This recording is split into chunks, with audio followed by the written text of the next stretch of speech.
Hindi totoo yan. Di ba? Gamitan ng common sense.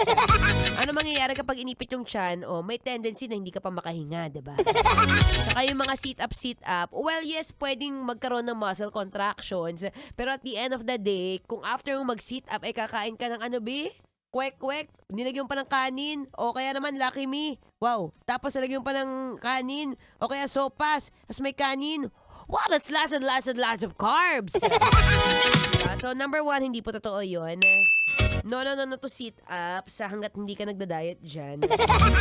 At saka ito rin po ha, nasabid ako.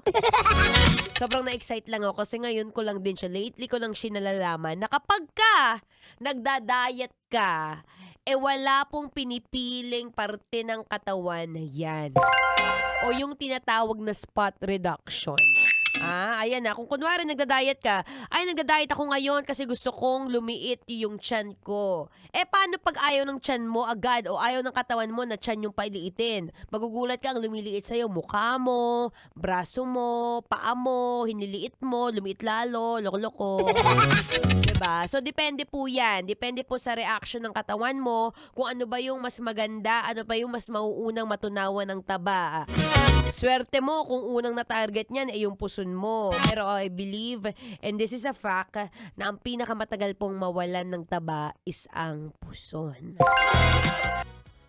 Pero ayun na, marami pa akong nakaka-excite kasi this is something really, really a dream of mine. Dream of mine na magkaroon ng abs. Pero syempre, at least we get to learn new stuffs from today. Diba? Para kahit papaano, yung jowa mo o yung ex mo na grabe kung iwan ka na para bang wala lang yung pinagsamahan nyo, ipamumukha mo sa kanya, hoy!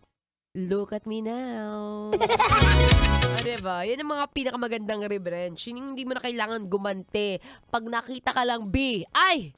Ulam!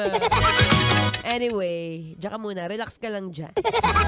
Mag-relax lang din ako dito. Ayun na si Aegis, papasok na siya, oh. Here's Munting Parak nga. Munting Pangarap. Munting Pangarap by Aegis. Ito na nga saktong-sakto sa mga nangangarap mag-apps. Here's a song for you. Let's go. Basan mo ang buhay ko. Lagi na lang Metro's #1 Love Radio Basic!